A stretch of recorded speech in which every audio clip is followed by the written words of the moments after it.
scène. Et elle s'appelle La Cloche.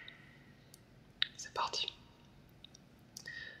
Le soir, dans les rues étroites de la grande ville, vers le faubourg, lorsque le soleil se couchait et que les nuages apparaissaient comme un fond d'or sur les cheminées noires, tantôt l'un, tantôt l'autre entendait un son étrange, comme l'écho lointain d'une cloche d'église. Mais le son ne durait qu'un instant. Le bruit des passants, des voitures, des charrettes l'étouffait aussitôt. Un peu hors de la ville, là où les maisons sont plus écartées les unes des autres et où il y a moins de mouvement, on voyait beaucoup mieux le beau ciel enflammé par les rayons du soleil couchant, et on percevait bien le son de la cloche qui semblait provenir de la vaste forêt qui s'étendait au loin. C'est de ce côté que les gens tendaient l'oreille. Ils se sentaient pris d'un doux sentiment de religieuse piété. On finit par se demander l'un à l'autre: il y a donc une église au fond de la forêt? Quel son sublime est là, cette cloche? N'irons-nous pas l'entendre plus près? Et un beau jour, on se mit en route. Les gens riches en voiture, les pauvres à pied.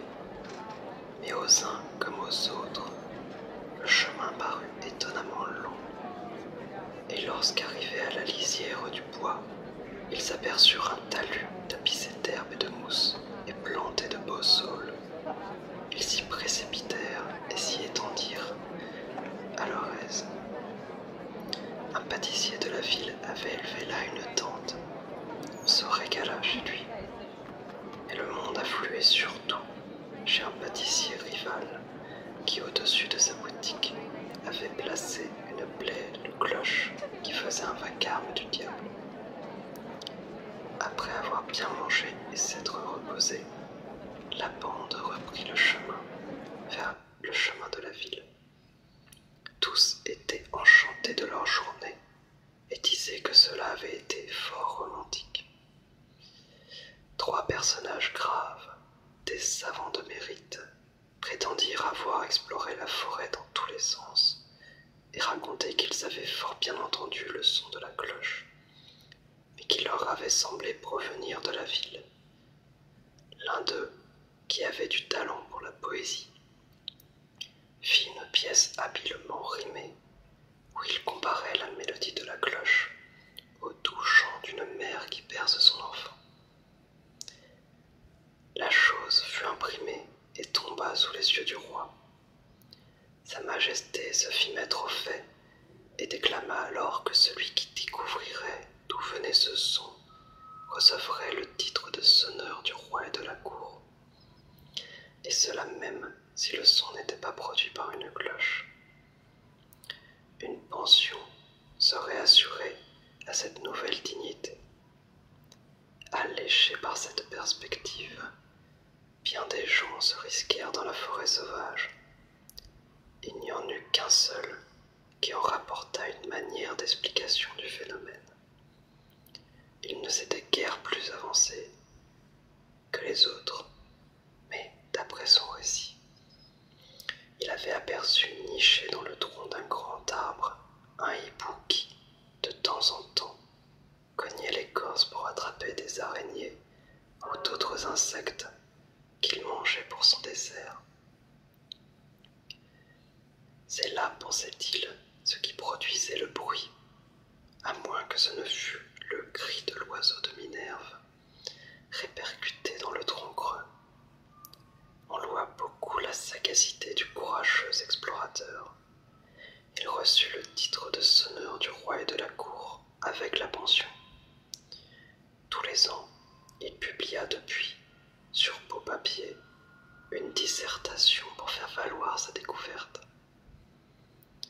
Et tout était pour le mieux. Survint le grand jour de la confirmation. Le sermon du pasteur fut plein d'onction et de sentiments. Tous ces jeunes adolescents en furent vivement émus.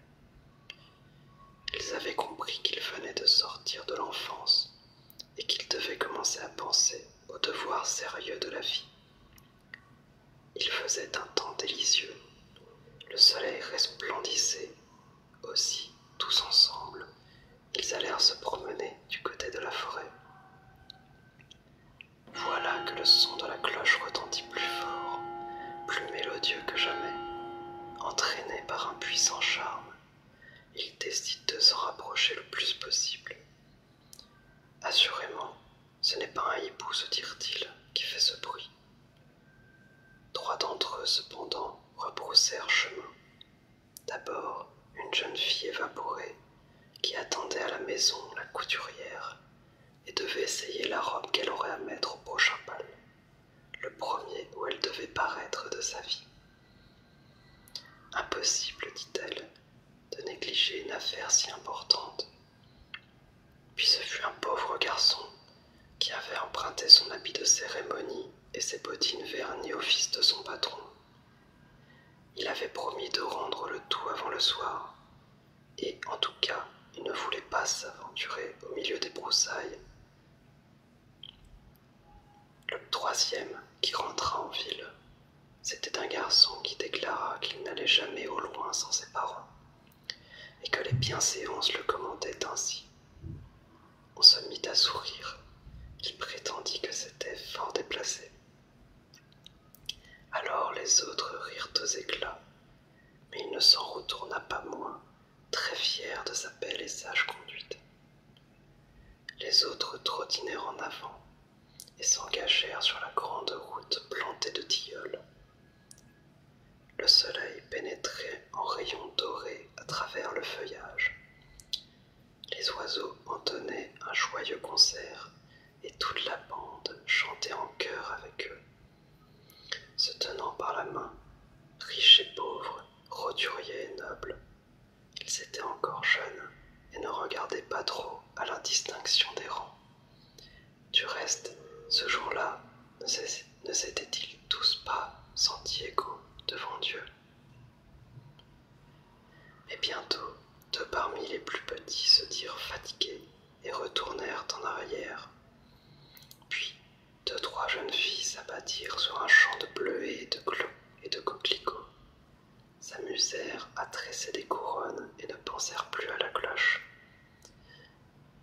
Lorsqu'on fut sur le talus planté de saules, on se débanda et, par groupes, ils allèrent s'attabler chez les pâtissiers. « Oh, qu'il fait charmant ici !» disaient la plupart. « Restons assis et reposons-nous. » La cloche, il est probable qu'elle n'existe pas et que tout cela n'est que fantasmagorie. Voilà qu'au même instant, le son retentit au fond de la forêt, si plein, si majestueux et solennel, que tous en furent saisis. Cependant, il n'y eut que 5, tous des garçons, qui résolurent de tenter l'aventure et de s'engager sous bois. C'est aussi qu'il était difficile d'y pénétrer. Les arbres étaient serrés, entremêlés de ronds et de hautes fougères.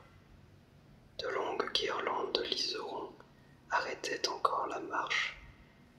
Il y avait aussi des cailloux pointus et de gros quartiers de roches et des marécages. Ils avançaient péniblement lorsque toute une nichée de rossignols fit entendre un ravissant concert. Ils marchent dans cette direction et arrivent à une charmante clairière tapissée de mousse et de toutes nuances, de muguets, d'orchidées et autres jolies fleurs. Au milieu, une source fraîche et abondante sortait d'un rocher. Son murmure faisait comme clouc clouc. Ne serait-ce pas là la fameuse cloche, dit l'un d'eux, en mettant son oreille contre terre pour mieux entendre. Je m'en vais rester pour tirer la chose au clair. Un second lui tint compagnie pour qu'il n'eût pas seul l'honneur de la découverte. Les 3 autres reprirent leur marche en avant. Ils atteignirent un amour de petites huttes, construites en écorce et couvertes d'herbes et de branchages. Le toit était abrité par la couronne d'un pommier sauvage, tout chargé de fleurs roses et blanches. Au-dessus de la porte était suspendue une clochette. Voilà donc le mystère, s'écria l'un d'eux, et l'autre approuva aussitôt. Mais le troisième déclara que cette cloche n'était pas assez grande pour être entendue de si loin, et pour produire des sons qui remuaient tous les cœurs, que ce n'était là qu'un chouchou. Celui qui disait cela, c'était le fils d'un roi. Les deux autres se dirent que les princes voulaient toujours tout mieux savoir que le reste du monde. Ils gardèrent leur idée et s'assirent pour attendre que le vent agitât la petite cloche. Lui s'en fut tout seul, mais il était plein de courage et d'espoir. Sa poitrine se gonflait sous la pression de la solitude solennelle où il se trouvait. De loin, il entendit le chantier carillon de la clochette, et le vent lui apportait aussi parfois le son de la cloche du pâtissier. Mais la vraie cloche, celle qu'il cherchait, résonnait tout autrement. Par moments, il entendait sur la gauche, du côté du cœur, se dit-il. Maintenant qu'il approchait, cela faisait l'effet de tout un jeu d'orgue. Voilà qu'un bruit se fait entendre dans les broussailles, et il en sort un jeune garçon en sabots et portant une jaquette trop petite pour sa taille, et qui laissait bien voir quelles grosses mains il avait. Ils se reconnurent. C'était celui des nouveaux confirmés qui avait dû rentrer à la maison pour remettre au fils de son patron le bel habit et les bottines vernies qu'on lui avait prêtées. Mais son devoir accompli, il avait endossé ses pauvres vêtements, mis ses sabots, et il était reparti à la hâte à la recherche de la cloche, qui avait si délicieusement fait vibrer son cœur. « C'est charmant, dit le fils du roi. Nous allons marcher ensemble à la découverte. Dirigeons-nous par la gauche. » Le pauvre garçon était tout honteux de sa chaussure et des manches trop courtes de sa jaquette. « Avec ces sabots, dit-il, je ne pourrai vous suivre assez vite. Et de plus, il me semble que la cloche doit être à droite. N'est-ce pas là la place réservée à tout ce qui est magnifique et excellent? Je crains bien qu'alors nous ne nous rencontrions plus, dit le fils du roi. Et il fit un gracieux signe d'adieu au pauvre garçon, qui s'enfonça au plus épais de la forêt, où les épines écorchèrent son visage et déchirèrent sa jaquette, à laquelle il tenait quelque minable qu'elle fût, parce qu'il n'en avait point d'autre. Le fils du roi rencontra aussi bien des obstacles. Il fit quelques chutes et eut les mains en sang, mais il était brave. « J'irai jusqu'au bout du monde s'il le faut, se dit-il, mais je trouverai la cloche. » Tout à coup, il aperçut jucher dans les arbres une bande de vilains singes qui lui firent d'affreuses grimaces et l'assourdirent de leurs cris discordants. « Battons-le, rossons-le, se disait-il. C'est un fils de roi, mais il est seul. » Lui s'avançait toujours, et ils n'osèrent pas l'attaquer. Bientôt, il fut récompensé de ses peines. Il arriva sur une hauteur d'où il aperçut un merveilleux spectacle.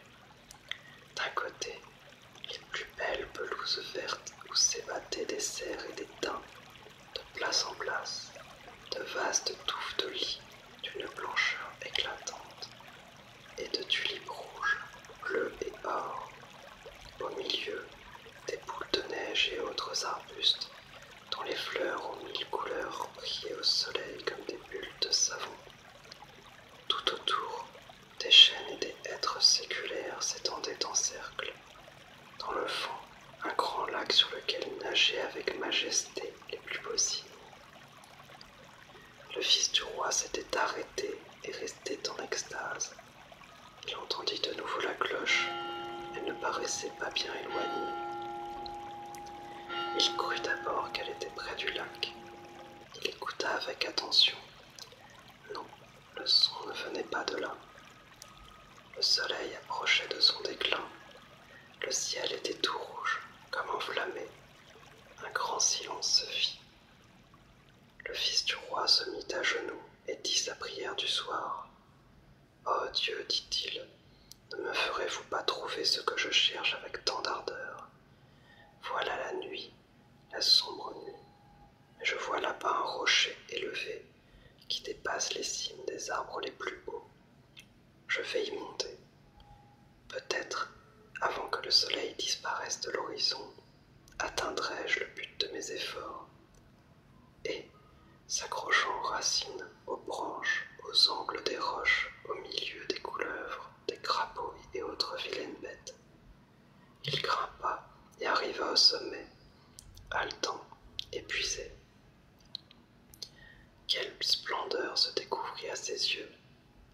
La mer immense et magnifique, s'étendait à perte de vue, roulant ses longues vagues contre la falaise. À l'horizon, le soleil, pareil à un globe de feu, couvrait de flammes rouges le ciel qui semblait s'étendre comme une vaste coupole sur ce sanctuaire de la nature. Les arbres de la forêt en étaient les piliers, les pelouses fleuries formaient comme un riche tapis couvrant le cœur. Le soleil disparut lentement, des millions de lumières étincelèrent bientôt au firmament. La lune parut, et le spectacle était toujours grandiose et émouvant. Le fils du roi s'agenouilla et adora le créateur de ces merveilles.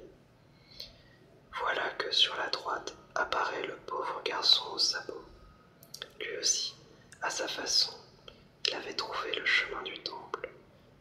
Tous deux, ils se saisirent par la main et restèrent perdus dans l'admiration de toute cette poésie enivrante.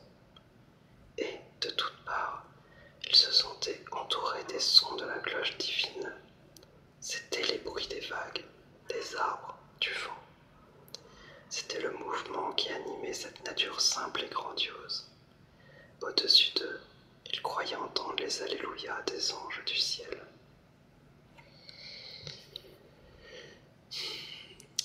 Voilà, c'est la fin de l'histoire. Alors, j'espère qu'elle vous a plu.